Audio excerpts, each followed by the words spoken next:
For thousands of years, human beings have been burning things. Ever since we invented fire, we used it to cook, to keep us warm, to create light. And now we've discovered for the first time in this last 20 years that all we have to do to create energy, to create warmth, to power ourselves is simply turn pieces of glass towards the sun, that thing that has been here for several billion years. But here's the thing. Most of us don't know how big the solar revolution is, how fast it's happening, how much potential there is, and the powerful forces that still stand in the way of us making the progress that could not only create a more affordable future, but help us solve the climate crisis that we're facing. If those topics interest you, please stay with us right to the end of this exciting podcast. Hi, I'm Dr. John Izzo, and I want to welcome you to this episode of the Way Forward Regenerative Conversations podcast, where, as you know, we tackle the big issues facing humanity and planet and try and make them practical and real and talk about how we can be inspired, challenged, and move forward in a positive way. And today we're excited to be talking to an old friend who's come with us a number of times now, Bill McKibben, who is not only the founder of Third Act, but also 360.org, was one of the first people many decades ago to write about climate long before many people even knew that there was a potential climate crisis. And we're so excited to talk to him today about his new book, Here Comes the Sun, and some surprising and important things you're going to find out today about this solar revolution. So today, Alon, my co-host, is taking a day off. Well, not exactly. He was busy. And so Jim Burke is joining today. And Jim, you're the right guy to be here because you're kind of a one-man solar revolution yourself. We'll get to that later. But Bill, if you went to Jim's house, you'd see a huge solar installation that he's created, been given back to the grid for some time now. So Jim, great to have you here as well. Yes, John, I'm really excited to be here with you. Bill's book is revolutionary. It's more than revolutionary. It's a game changer.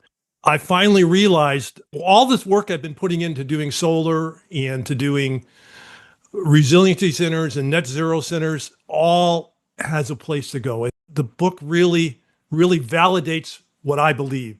And I'm so delighted to have Bill here with us today to talk with.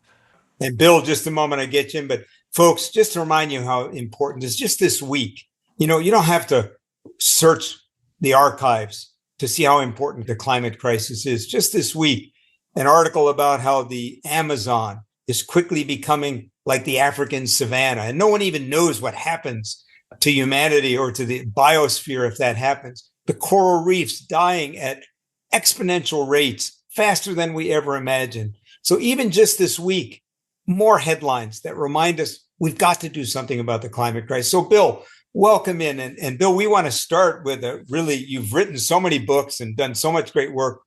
What motivated you to write this particular book at this time?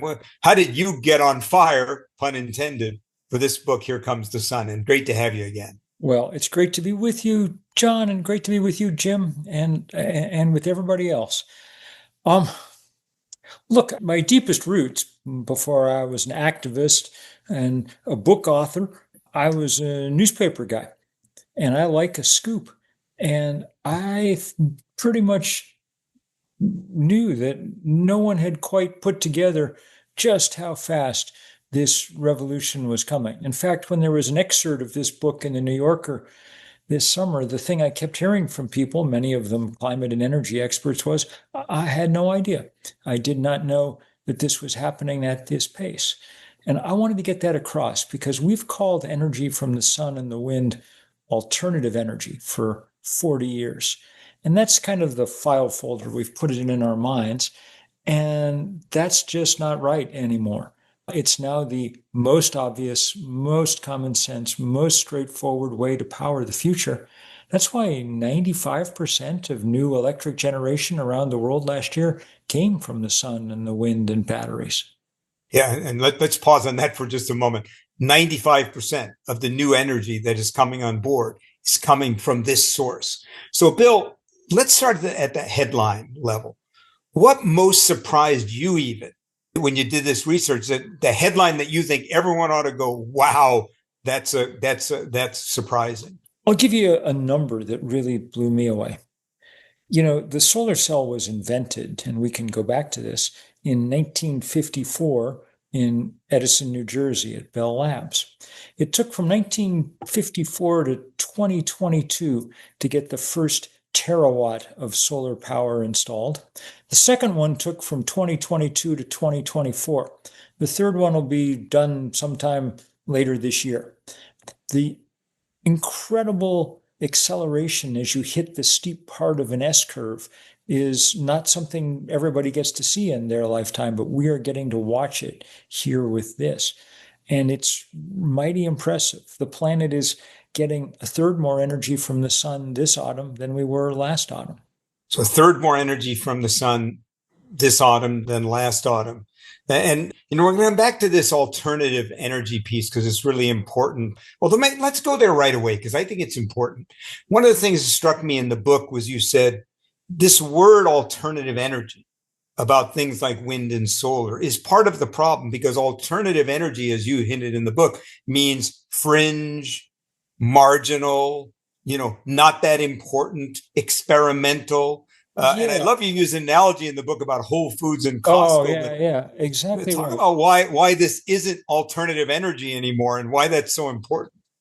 Well, as you pointed out, sometime about 5 years ago, we crossed some invisible line where it became cheaper to generate power from the sun and the wind than from burning coal and gas and oil. So there's nothing alternative about it, but our perception hasn't caught up with that. I do think that people sometimes think of it like the Whole Foods of energy, nice but pricey for special people. It's not. It's the Costco of energy. It's cheap. It's available in bulk. It's on the shelf ready to go. And that's a remarkable thing. That explains just how fast we're doing this. Now, an important caveat here. We have to do it even faster. We can't just wait for economics to do its thing. And that's because of what you also discussed, the climate crisis. Were it not for the climate crisis, we could more or less sit back and count on the fact that sheer economics would market forces over, say, 30 or 40 years give us a world that runs on sun and wind. Our problem is that if it takes us anything like 30 or 40 years for this to happen, then the world that runs on sun and wind will be a broken world.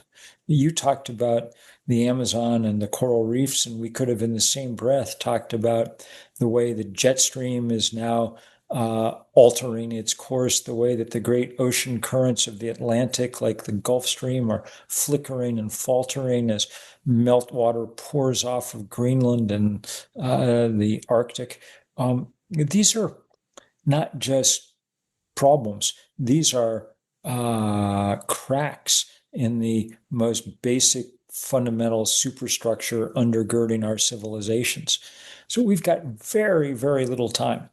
The Intergovernmental Panel on Climate Change tells us that if we want to stay on anything like the Paris timetable, we really better cut emissions in half by 2030, which by my watch is 4 years and 3 months away now. So we've got our work cut out for us. But for the first time in the 35 years that I've been in this fight, and I wrote the first book about what we now call climate change way back in the mists of time in the 1980s. For the first time in all those years, we now have a scalable tool that we can use. The problem all along, always, of course, was that fossil fuel was cheap and renewable energy was expensive. The same thing that was wrecking the planet, fossil fuel, also undergirded its economy, which meant that it was going to be difficult to get much done. Now, thank God, and we can talk about the reasons, renewable energy has gotten cheaper and cheaper than coal and gas and oil. And that lets us, if we want to, move with real agility finally. And this is so important, isn't it, Bill? Because I think, again, this alternative energy idea is more expensive. And what Americans, for example, are realizing now is their energy costs are going up, in part because, of course, the incredible demands of AI. And I have a couple of large alternative energy power companies that I work with that, talk about just the level of growth of our energy needs is off the charts now. So anybody who says, well, I don't really care about the environment part, maybe there's some people listening, or that's not my main priority. If you want to have reasonable energy costs as these demands grow, we've got to double down on these, yes. what used to be called alternative energies. It is the most economical force now that we have, and the cleanest. Absolutely. And let's talk about that for a minute, because that's the great political reality of the moment. As you say, the new administration has given carte blanche to the data center people to build whatever they want, wherever they want it. And at the same time, sadly, for reasons, again, that we can speculate about if we want, they've constricted the supply of cheap energy from the sun and the wind. They shut down last month a wind farm off the coast of New England that was 90% complete.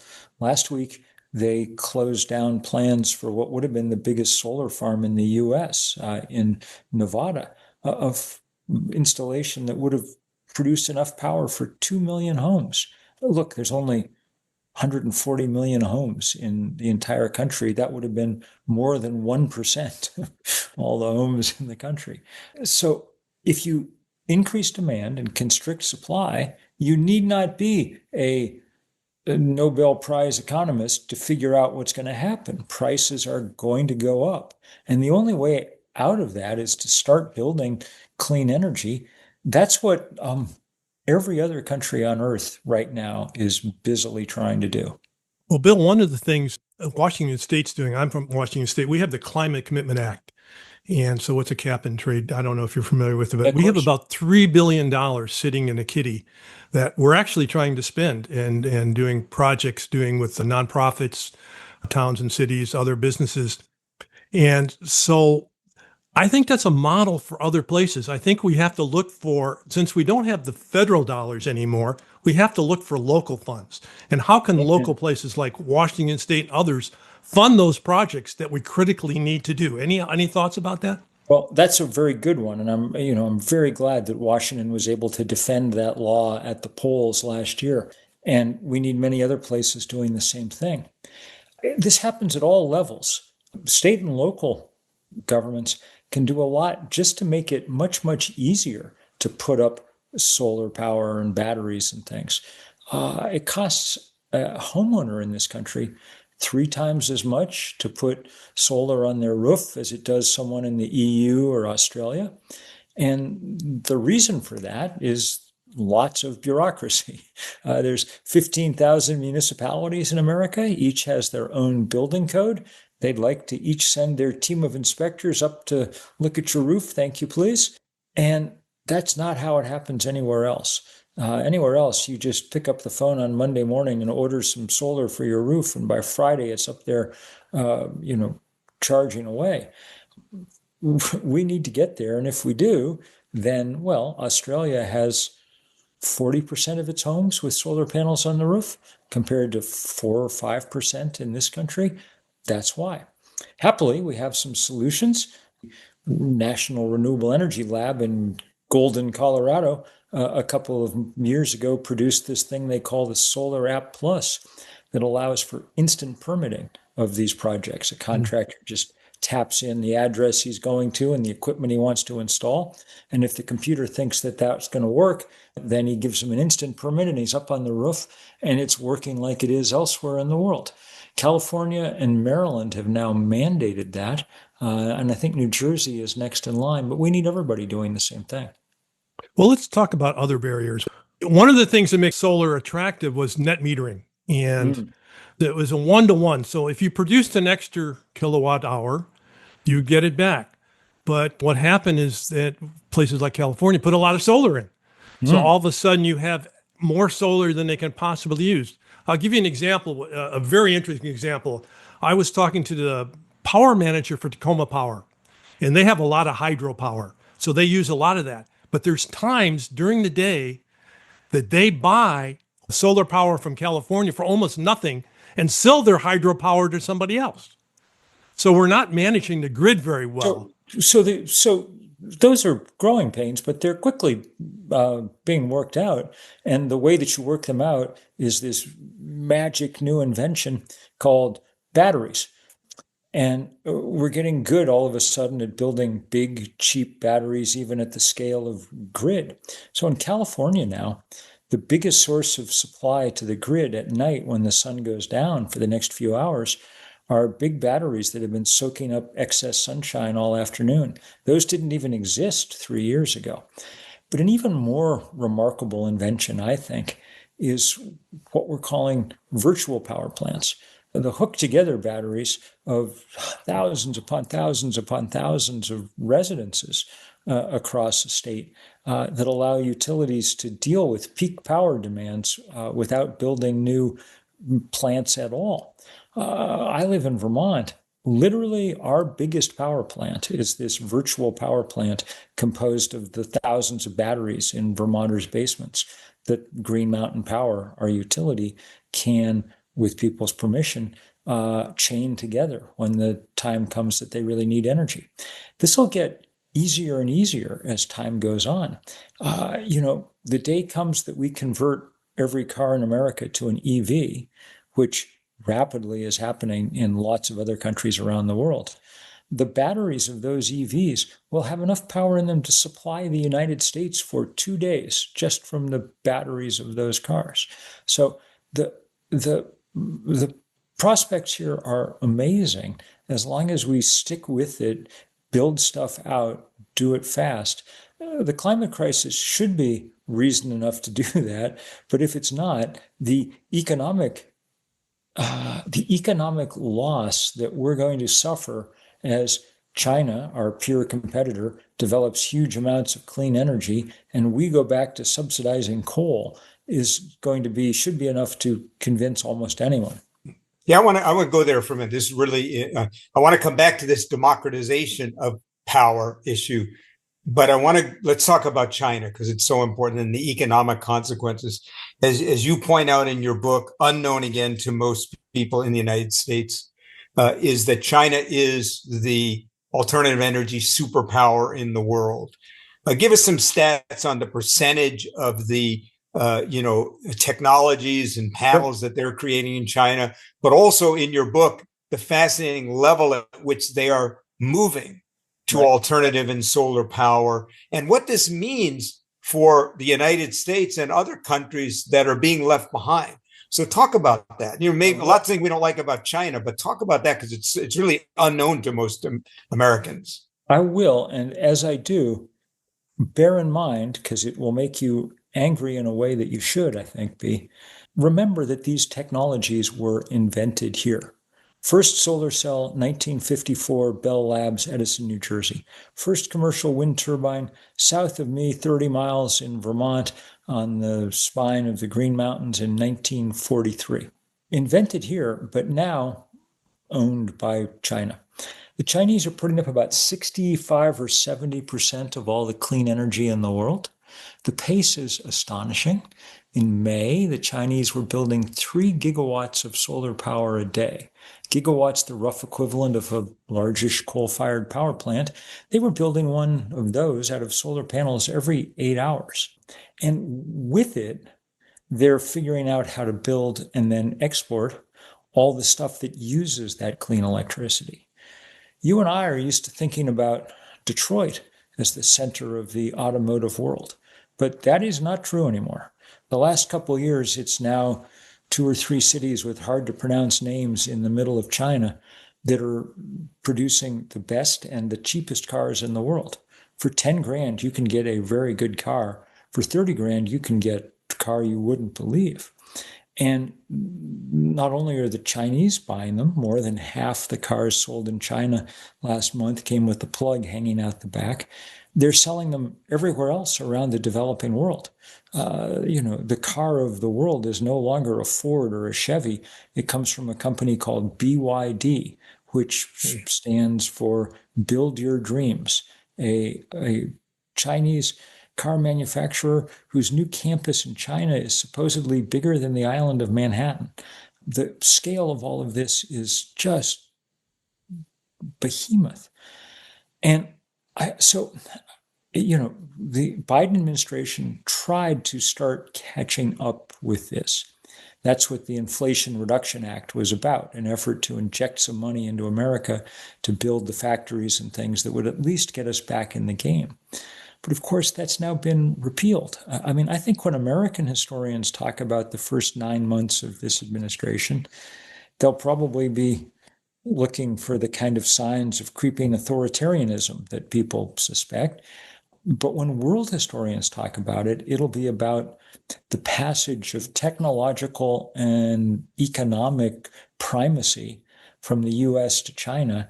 And my guess is, as usually happens, political primacy will follow not far behind. Yes, again, I want to say to people, even if climate or environment is not your prime motivation, but you want lower prices, you sure would like cleaner air. But also, if you're a devout American or North American, and you say, or European, and say we want to be leaders in the world, we're ceding the huge territory of the future to another country with just like a free pass. It's like a library pass we're giving to do it. And so, Bill, I want to ask the question: how do we move beyond that? I want to say something before I say that. One of my feelings is that solar power, wind power, et cetera, is now so caught up in the right-left divide, right? It's like, I'm just against it because now obviously there's the powerful fossil fuel interests, that are funding that kind of misinformation. We've probably talked about that a lot before. But how do we get the average? I mean, your book is a great start. How do we get the average person to realize the economic, personal consequences of not pursuing this aggressively? So here's the good news. Despite all that fossil fuel industry propaganda, solar power and wind power, but especially solar power, remain very popular, all the polling data shows, and remain so across ideological and partisan lines. Now, I've lived my whole life in rural America, some of it in red state, some of it in blue, but always on dirt roads. So I have lots of neighbors with Trump flags on their mailbox. And a lot of them have solar panels on their roofs. When I ask them why, it's obviously not climate change that's motivating them. It's more along the lines of, my house is my castle, and a castle with an independent power supply is a big improvement on one that doesn't have it. I put up my solar panels a quarter century ago because I cared about climate, but I'm American enough to feel that other thing too. I don't like utilities. I'm happy to be done of them. So that kind of crossing ideological boundaries is really important, and it really does happen. What's the biggest clean energy state in America right now? Who's putting up clean energy faster than anybody else? We only know because we read your book. But you tell us. It's still, I was giving you a chance to look smart, guys. It's the Lone Star State of Texas, far and away. And it's not because of concern over climate. It's because the economics of all of this are unimpeachable. Not just the cost, but the stability that it brings to the grid. As you know, Texas has had its troubles with blackouts and things in the last few years. You might recall Senator Cruz's emergency vacation to Cancun to avoid his darkened dwelling, Didn't have any of that this summer, even though it was a hot summer. And the head of the grid regulator there, the Energy Reliability Council of Texas, said the reason it didn't happen is because we've got lots of solar and lots of batteries, and that's become the stable backbone of the grid. Backbone enough, in fact, that when one of the state's large coal-fired power plants had an accident in April that will keep it out of commission through 2027, the grid didn't blink an eye. It kept going. Let me tell you another kind of cross-partisan example. Bill, before you do, you tell a wonderful story in the book about how that happened, because the Texas legislature was trying to shut down some of these projects, and because it gets back to your point about some rural folks. So can you tell that story, just because it reminds us as citizens we got power? Yep, very good point, John. as you might expect, the hydrocarbon industry, which has a foothold in Texas, was not pleased to see how well sun and wind were doing. And they put together a package this year of bills in the State House in Austin designed to rein it all in. The most prominent of one was one that editorialists were calling DEI for natural gas, because it would basically have said if you want to build 5 megawatts of solar, you have to build 5 megawatts of natural gas fired power too. The legislature ended up not passing those because out of the woodwork, mostly from rural Texas, came lots of people who said, hey, buddy, how do you think we pay property taxes in our county? What do you think keeps the schools open in our rural county? We don't have oil in our county, but we got plenty of sun and wind. And the Texas legislature backed off. Let me tell you another story. This one from a little further north. Across Europe for the last 3 years, people have been putting up in apartments this stuff called balcony solar. Apartment dwellers don't have a roof to play with, but they often have a balcony with a railing. In Europe, you go to Best Buy, plunk down a few €100, come home with a solar panel designed to hang from that railing. It's got a standard plug on the back. You just stick it into the wall. You don't need an electrician, no rewiring, and it often provides 20%, 25% of the power that a household's using, plenty to keep the refrigerator going, whatever, That's illegal everywhere in the US, except that progressive bastion, the state of Utah, which earlier this year passed enabling legislation by unanimous vote in both houses of the legislature, allowing this stuff on the completely compelling rationale that, as one Republican state senator put it, if this is good enough for the people of Stuttgart, it's good enough for the people of Provo, And yes, obviously. So now we're working hard to get people around the country that same right. We did this day of action called Sunday in September. We had 500 events all across the country. And after that, there's legislation around balcony solar filed in a dozen states, something like that. I think by this time next year, this will be a commonplace technology. Bill, one of the things that we need to talk about is how do we scale this? How do we make this build? And one of the things that most of the world's climate conversation still revolves around reaching net zero, balancing what we emit with what we absorb. But thinkers like Tony Seba argue that real transformation comes when we move beyond that goal toward net plus, generating more clean energy than we consume by oversizing solar and wind capacity. That surplus, he says, can power transportation, heating, even new industries, creating abundance instead of scarcity. So where do you see that going? We're going to need a lot more electricity because if we're going to deal with the climate crisis, we basically have to make electricity our only form of energy. We need it to run our cars, and not just EVs, by the way. It may turn out that the great invention of this period is the e-bike as much as the EV.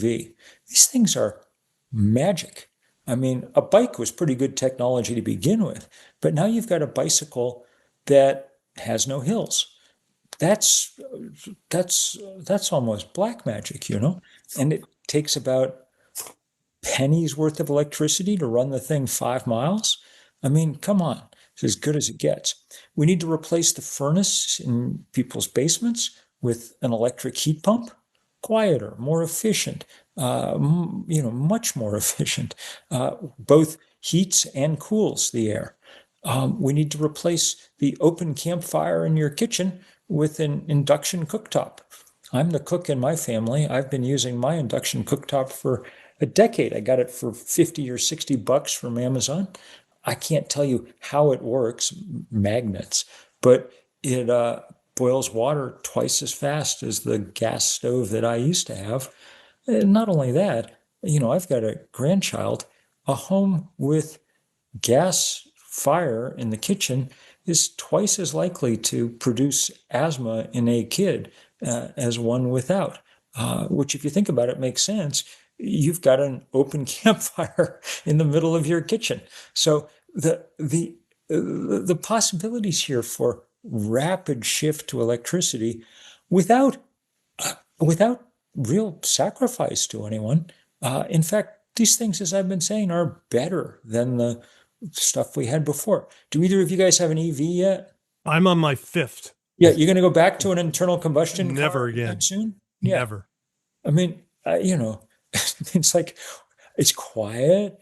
If you like to go fast, it goes rocket ship fast in about 2 seconds. And the gas station just becomes like a depot for Diet Dr. Pepper, that's it, man. It's a different, better world. So this is all possible. It just has to happen fast.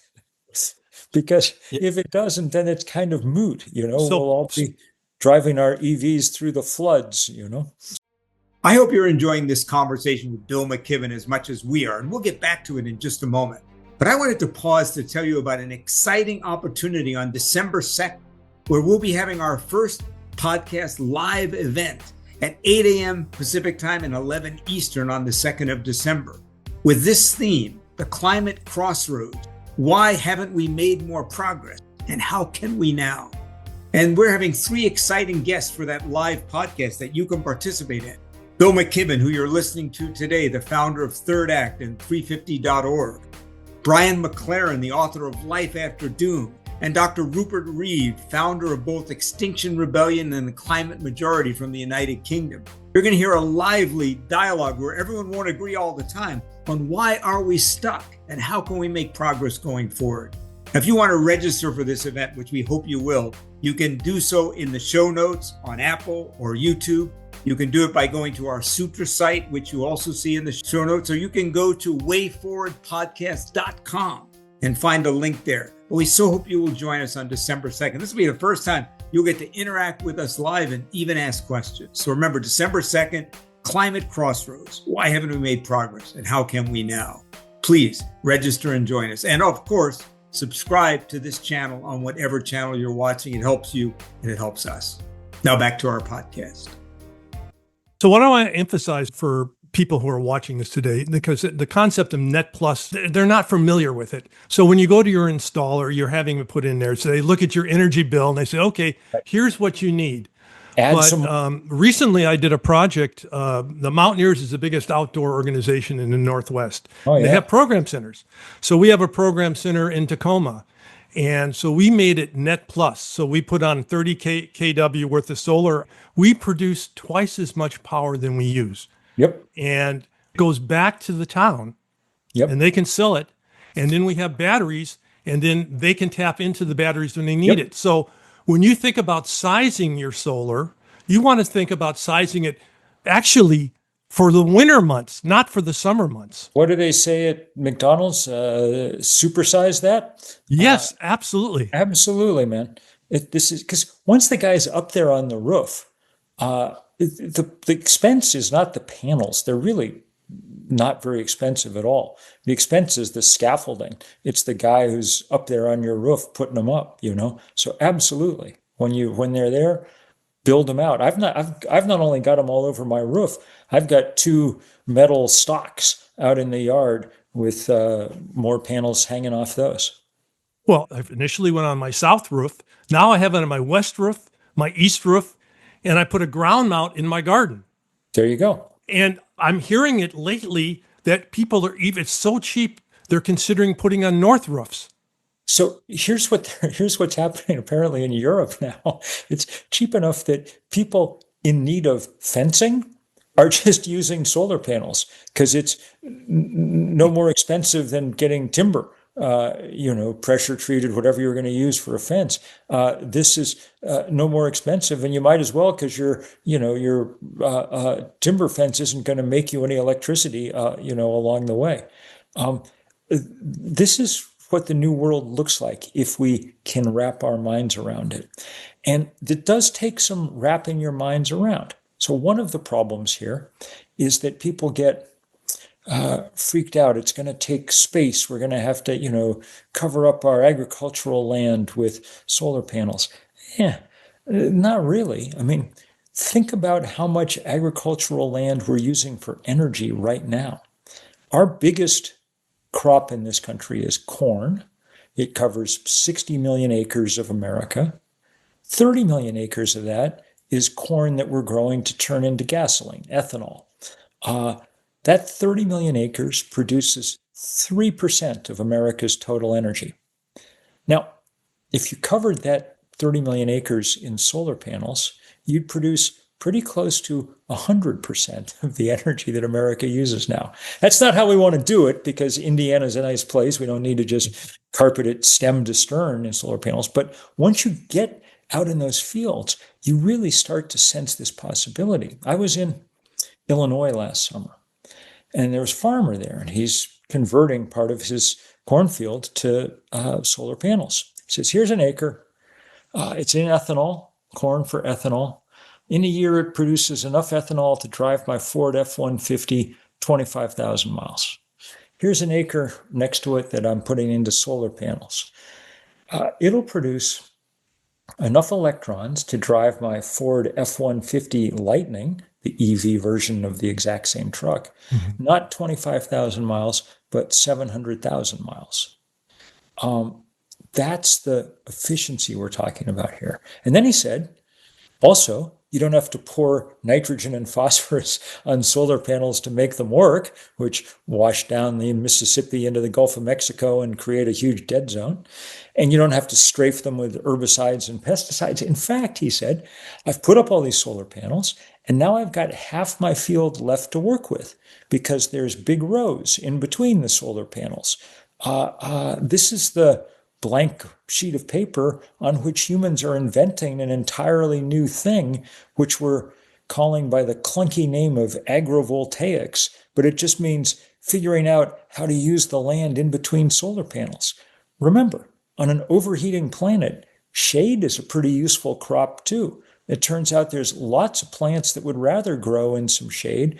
I was just looking at a study from the French wine country where they were finding that vines grown in solar farms were producing 60% more Chardonnay grapes. I'm a beer guy, so this does nothing for me, but there you are. This is the kind of possibility we have now. I'm a wine guy, and it's true. There comes a say whether it'll be too hot, even though a lot of grapes love the heat. So I love that. And Bill, you had a great image in the book too, because people talk about the aesthetic challenges, and you said that, right? Do we really want to drive across all of mid-America and all we see are solar panels? And you talked about wind turbines. I forget exactly how you put it, but I don't know if you remember in the book, you had a kind of poetic, a different way of thinking about it when you see that wind turbine as just some piece of metal. Tell us about that. I can't remember exactly how you put it. I completely know what you're talking about. I first came to me when my family and I took a bike trip across Denmark, where there are wind turbines everywhere. And you just come up over a ridge and see the next one and the next one. They were gorgeous. It was the breeze made visible, which is very moving. I want to say, though it doesn't sound serious in the same way that climate change or electric bills sound serious, that it is important to remember that this is very beautiful, what we're talking about here. I stole the title of my book, Here Comes the Sun, obviously, from George Harrison. When you go to Spotify and look at their lists, Here Comes the Sun is the most popular song in the Beatles' vast catalog. It's because it's a optimistic and gentle song in a dark and corrosive time, but it's also because human beings like the sun. There's 500 great songs about the sun. You can just sit and list them all afternoon. We made a Spotify playlist for Sunday, and if you go to sunday.earth, you'll see what I'm talking about. By the way, a similar list for songs about fracking would be extremely short.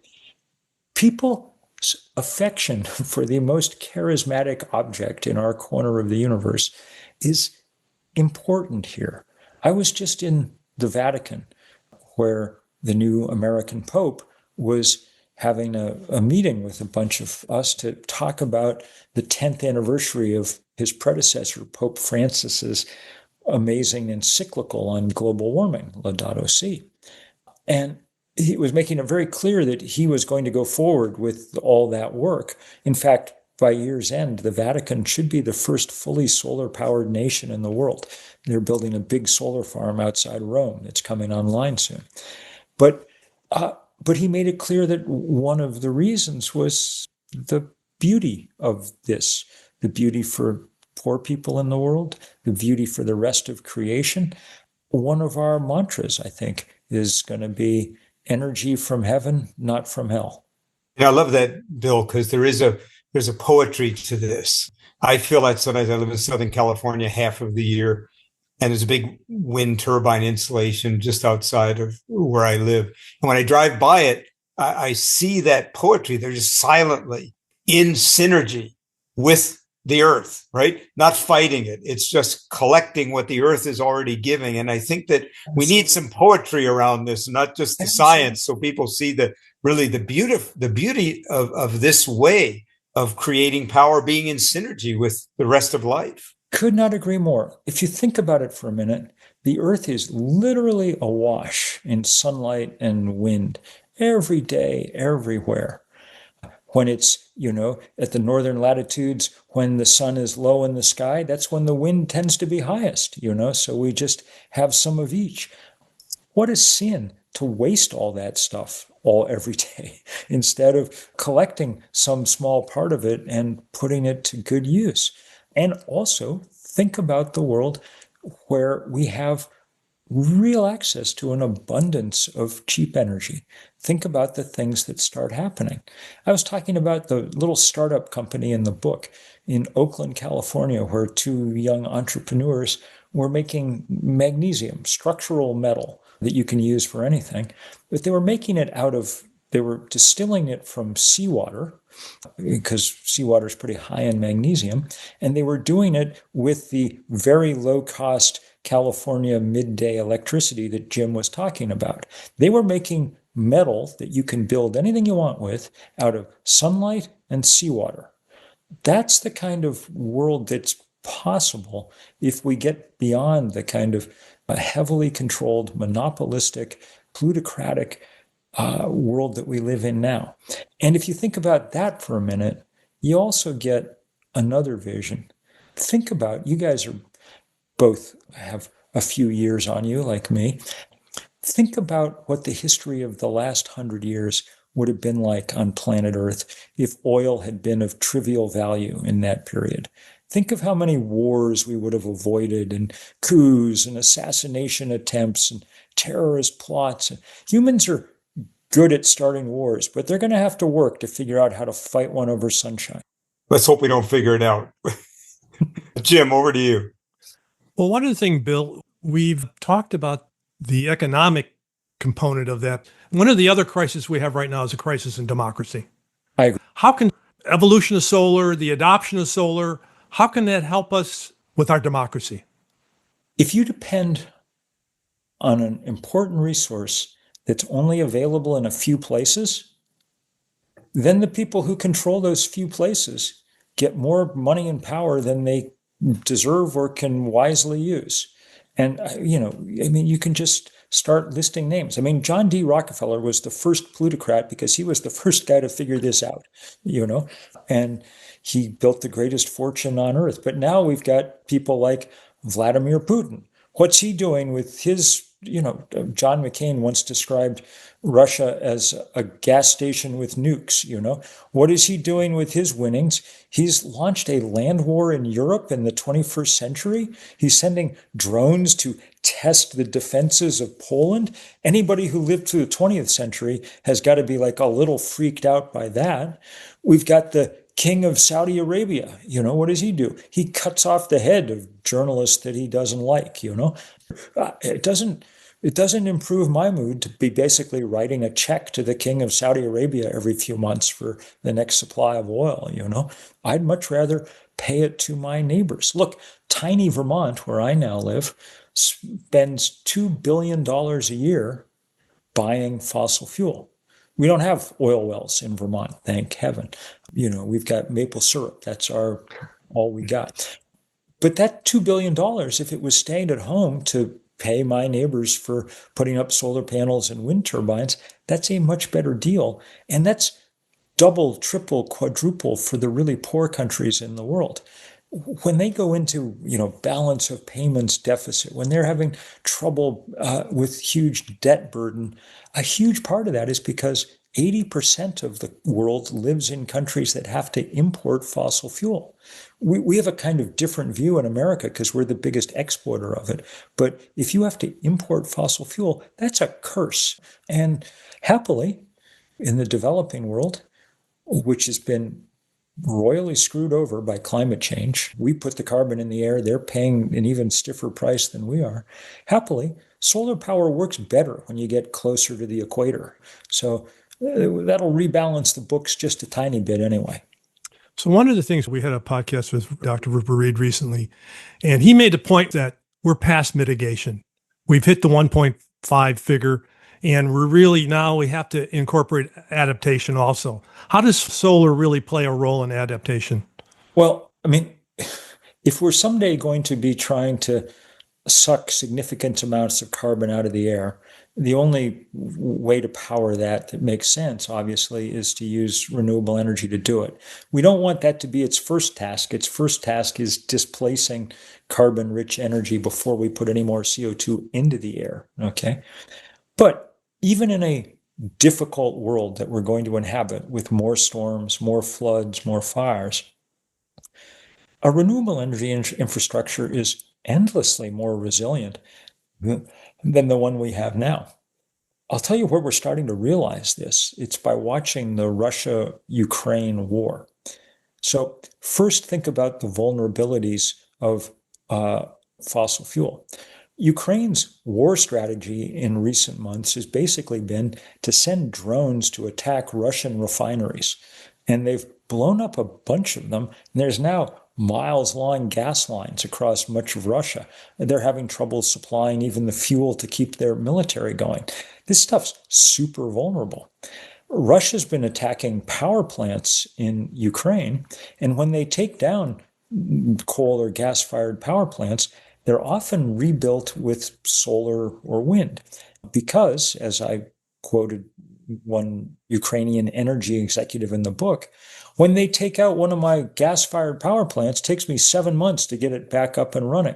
When they take out a solar farm, I just go collect the panels that got shattered and stick new ones on the frame, and we're good to go in a few days. That's a different world. That's a world where again, just like the guy whose house is his castle, there's a lot of different reasons for wanting to get off the system that we're on. We didn't even talk about the fact that 9 million people a year on this planet die, 1 death in 5, from breathing the combustion byproducts of fossil fuel, those particulates that lodge in your lungs. There are 5 million school children in New Delhi. 2.5 million have irreversible lung damage from breathing the air. That's grotesque. That's obscene because it's not necessary. We don't need to be doing that anymore. And it's really interesting to see how quickly it can change. Just a few years ago, the list of most polluted cities on the planet was all cities in China. None of them are on that list anymore. And not only are those cities cleaner, I've talked to people recently in Shanghai and Beijing who say that the cities are endlessly quieter, even from a year ago, because most of the traffic is electric now. So change really is possible here. It is. And we've talked about why we should do it and what we should do. But really, the last really thing we need to talk about is how to do it.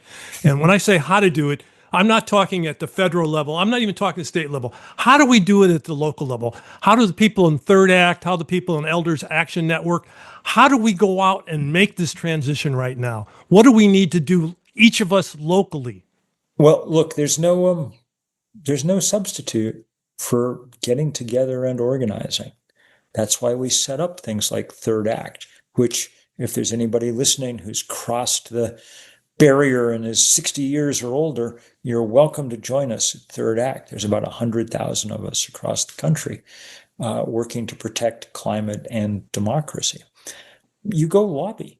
And, at the local level, if 10 people show up at the mayor's office saying the same thing. Mayors know a lot about apathy. They know what it takes to get 10 people on the same page in this country with some constructive suggestion. They're going to pay attention. That's what we find over and over and over again. We've gotten good at lobbying, working. Every state has this thing called the Public Utility Commission or the Public Service Commission, whose job is to regulate utilities. They are so boring, it's beyond belief. And that's been their protection, their camouflage for decades. Nobody goes to the meetings. They're all day Wednesday or something in some anonymous state office building. The only people who go are utility lobbyists who capture them and set them to, their own uses. At Third Act, we've trained up lots of people my age who might have Wednesday or Thursday off. They're retired. They take a basket of knitting or a crossword puzzle book, and they're there all day, and they're paying attention, they're testifying, they're paying witness, and they can make things happen differently. But it doesn't happen by magic, not in our world, because trust me, the fossil fuel industry is going to do everything it can to defend its business model as long as it can. I've become a planning commissioner in my local county, so I can have something to say. But the question is, what can we do, each of us individually? Do we go out and put solar on our roof? Yeah, definitely do that. But once you've done that, look, the most important thing an individual can do is be less of an individual. Americans always default to the individual on everything, I'm glad I've got solar panels all over my roof and that they connect to the EV in my garage. But I do not think we're going to solve climate change one Tesla at a time, okay? It's going to take us coming together to make some easy but important changes in law and regulation. And I also think it's probably going to take us winning an election or two over the next few years, because the place we are right now is not so good. Bill, one of the things you reminded me, I can't remember his first name anyway. He's one of the leading researchers on fisheries in the world at the University of British Columbia. And I asked him once on a podcast when I was interviewing, I said, Daniel Pauly, that's a Daniel Pauly. I said, Daniel, what would you say to people who eat fish? What should they eat? What shouldn't they eat? He said, don't worry about what fish you eat. He said, instead, focus on lobbying how fisheries are being conducted. And you'll change. And that's kind of what you're saying. Yes, put in solar in your own house. Of course, you should drive an EV, all of these things, but that's not enough. You're going to have to turn out to the community stuff. And it's fun to do that, by the way. We have a lot of fun at Third Act. And we should do it, right? Yep. But I want to get more personal at the end here, because I had a thought, a lot of people don't realize that you began your career really as a journalist and at the New Yorker, which is really where, as I understand it, you first did that series of stories about, what wound up lighting a fire for you on climate change. And then all these decades now as an activist in many ways. And when I read your book, I really was occurred to me, it kind of came full circle for me in a way. I felt this was more than so many of your other things since, was really a journalistic enterprise. And this is really a more personal question to close with, which is, what's it like to be Bill McKibben now at this stage of your life and career? And I guess what I mean is, are you feeling hopeful? What's this journey been like for you? And what's it like now? So really a more personal question. Yes, it's a good question. Look, I know too much climate science to be hopeful. We're in a tough place. But for the first time, I feel like I know where the path lies, It's clear what we can do. If the Chinese can do what they're doing at the scale that they're doing it, then there's no reason everybody else can't either. The Chinese don't have different laws of physics than we do. So I know what we need to do and where to go. Do I know whether we'll get there or not? No, I know that that'll depend in part on how much work I and others do to try and make it happen. So I guess my answer is not optimistic, not pessimistic, but resolved, ready to go. Well, first of all, I want to thank you for your life's work. and for this book that I think is everyone should read it. Here Comes the Sun, and then take action based on it. I want to thank my colleague Jim, who I have witnessed personally not only do the things in his own home, but really take a leadership role in communities. And he's a great example of what you were talking about turning inward and outward. And you, our listeners, thanks so much for being a part of this community. If you like what you heard today, please subscribe, share it with others on whatever channel you're on. Make a comment. We'd love you to get engaged.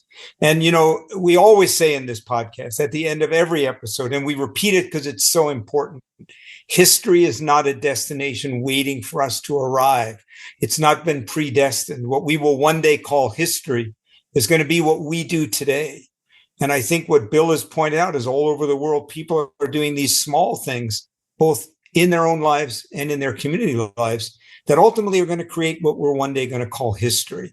And this particular topic, the harnessing of the power of the sun and renewable energy, is going to be such a big part of history. Make sure you're part of it. So anyway, we'll see you next time on The Way Forward. Keep it going. Thank you for joining us in this episode of the Way Forward Regenerative Conversations podcast. I'm Jim Burke, the producer. We'd like to extend our heartfelt thanks to our sponsors, Elders Action Network and Elders Climate Action, for their unwavering support in making this podcast possible. Their dedication to empowering elders to take action on climate change and social justice issues is truly inspiring. If you found this conversation as enlightening and motivating as we did, please subscribe to our podcast and YouTube channels. Your subscription helps us continue bringing these vital discussions to a broader audience. Don't forget to share this episode with your network, and let's work together to build a better world for all generations. Find us on YouTube, Apple Podcasts, Amazon, and now on Instagram and YouTube Shorts. Together, we can make a difference. We'd love to hear your feedback on today's episode and any suggestions you have for future guests. Please send your thoughts and recommendations to thewayforwardrc@gmail.com. Your input is invaluable in helping us shape the future of this podcast.